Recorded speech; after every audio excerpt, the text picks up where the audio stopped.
Here's everything you need to know about Ableton in 5 minutes. When you open the fucking Ableton live set, it'll show you this. And this is called Session View. Session View is good for doing live stuff, like the live loop covers that I do.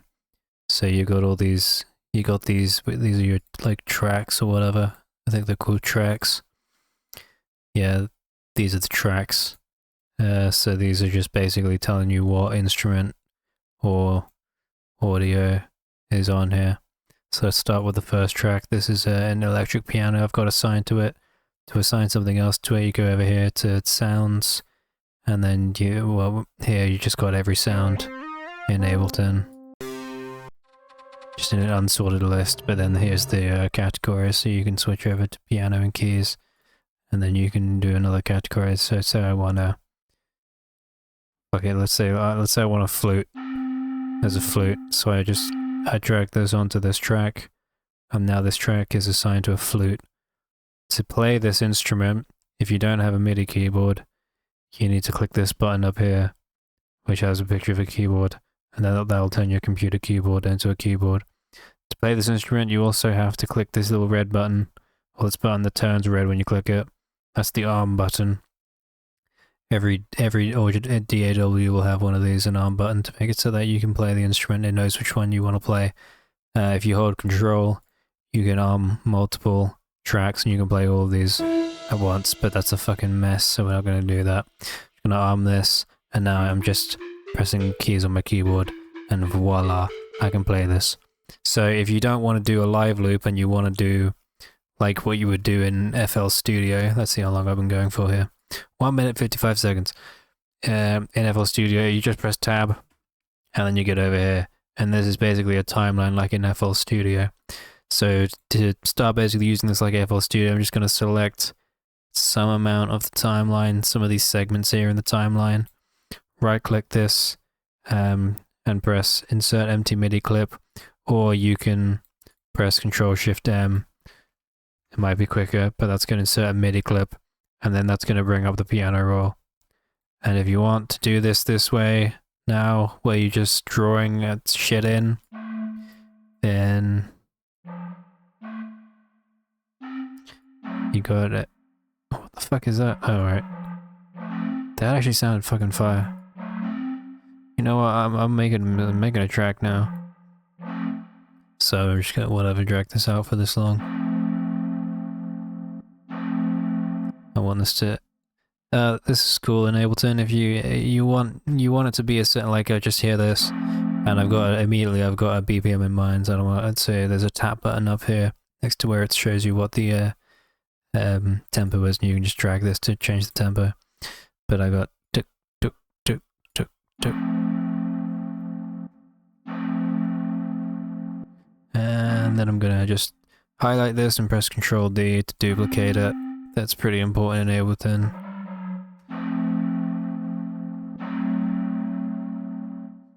There we go. We've got a loop for a So now I'm gonna click on the MIDI clip that I got up here and press Ctrl D again to duplicate it again. So now that's how you're gonna loop it. If you were to do this in the session view, which press tab and you can go back to the session view, and if you just highlight this and copy this, you can paste it into the session view and see what the session view will do. The session view will automatically loop this, which is why it's good for the live looping. And it's also just good for, I basically just use this.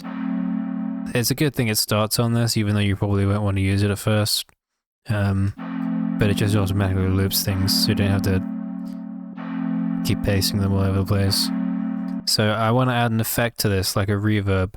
What you do is you go up here where the title is and double click it. You can do that if you want. But it says right here, drop audio effects here. That's it, that's all you do. So you go over here to this tab on the left where it says audio effects, click on that. Where the fuck is it? Reverb. And I've got reverb.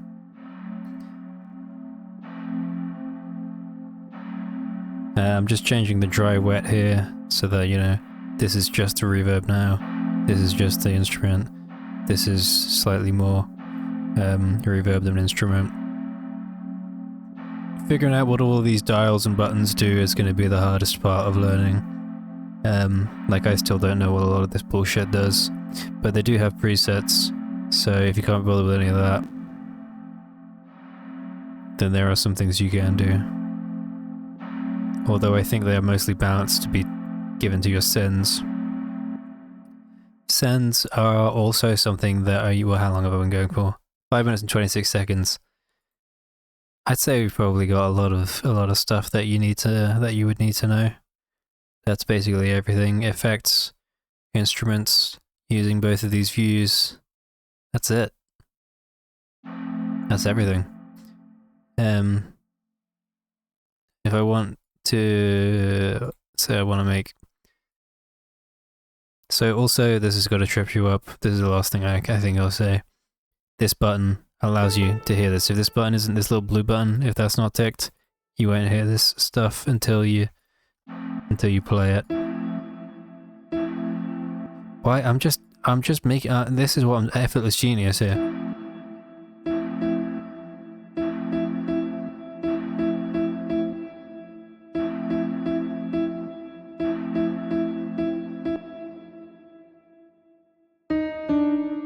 Yeah, it's important to have this ticked if you want it.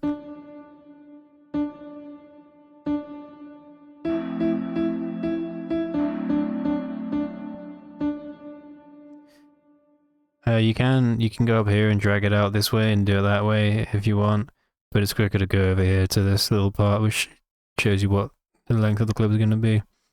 It's just quicker to do that.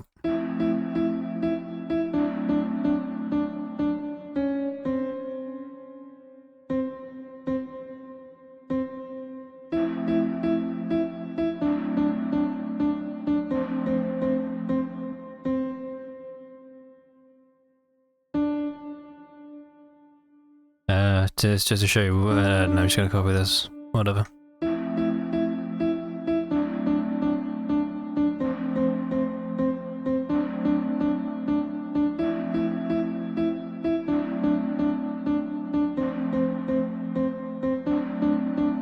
The sends are useful, but you don't necessarily need them, but they are useful. But yeah, so basically they'll just be these dials. And by default they're going to be assigned to a reverb and a delay.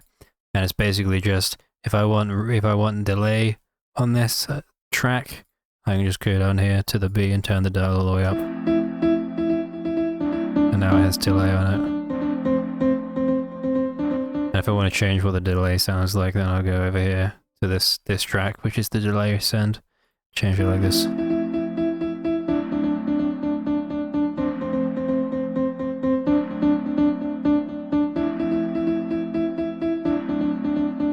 And if I want that to be quieter, which I do, then I just turn it down. Anyway, actually, I'm gonna save this. This is gonna be called tutorial dance track. You know what? I'm gonna keep making it. So let's get a drum here. There's drums on the left. I'm gonna get like a piece of shit, like a drum kit. Like I don't know, like a drum machine, or maybe a synth kit. Yeah, that sounds good. And just double click this, and you can draw drums the same way that you draw the notes. It's the same thing on the piano roll, and you just... yeah, but like clips won't play until you come over here and click the play button.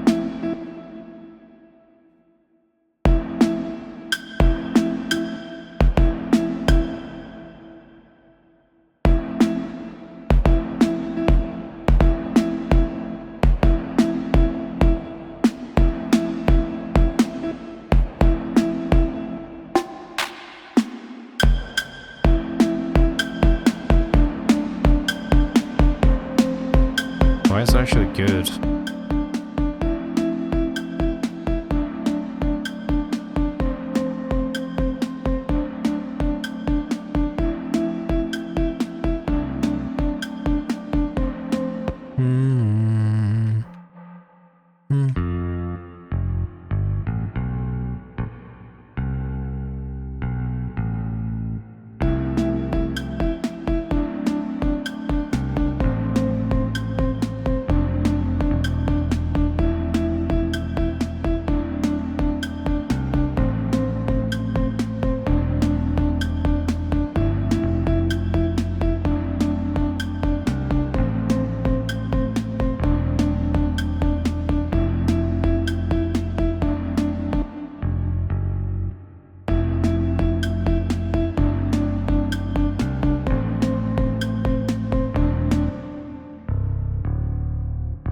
Yeah, that's what I want. I'm playing this on the computer keyboard now. I have audio, I do have audio. I'm playing this on the computer keyboard now, so I'm gonna play this live. Because this is also like something that you're probably gonna want to do is play your stuff in. I'm just playing it on the keyboard. So I want to do like doom, doom, doom, doom, whatever. So you click this button and it'll count you in.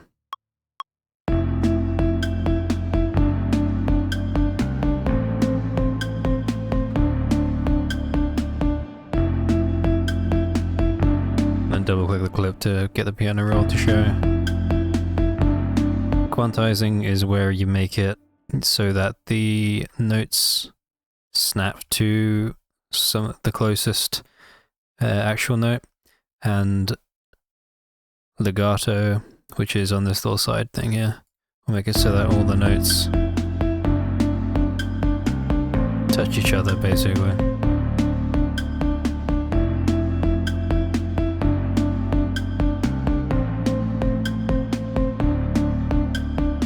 If I want to make this pattern double the length so that it changes, I'll just highlight everything, Control A, Control D, and then do like this, and I want the last note to be different.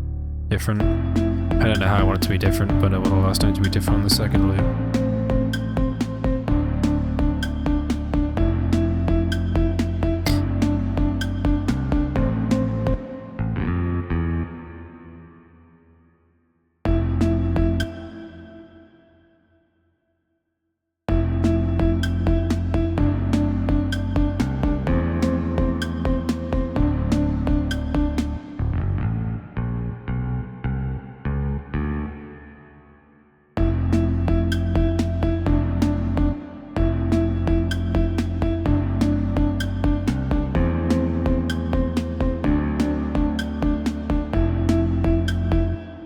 So I think I want delay on the drums. So like I said earlier, just going to drag B up. We're going to get a little bit of delay on the drums now, and give you all these little tiny, compared to this, it sounds a bit robotic. With the delay, you get like a little shuffle.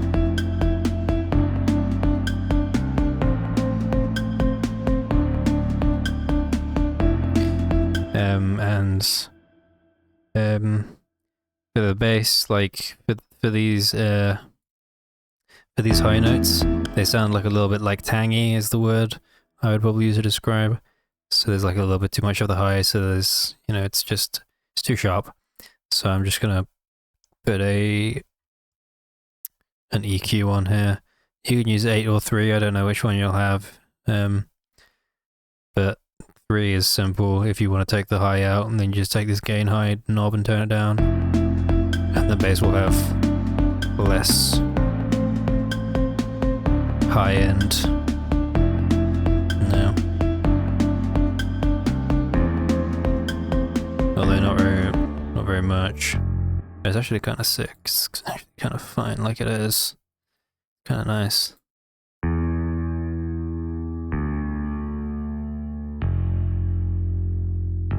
Maybe in the mids.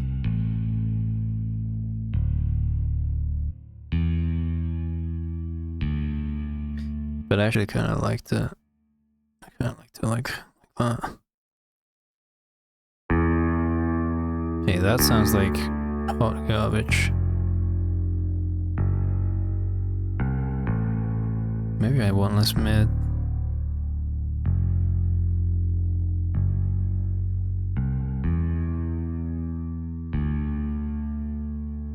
So yeah, to just hear the bass, just click the S, that'll solo it.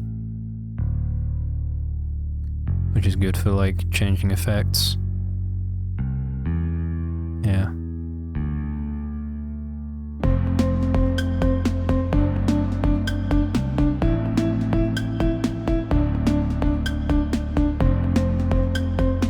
That's how you make music in Ableton. I went a bit over, but the first 5 minutes was good.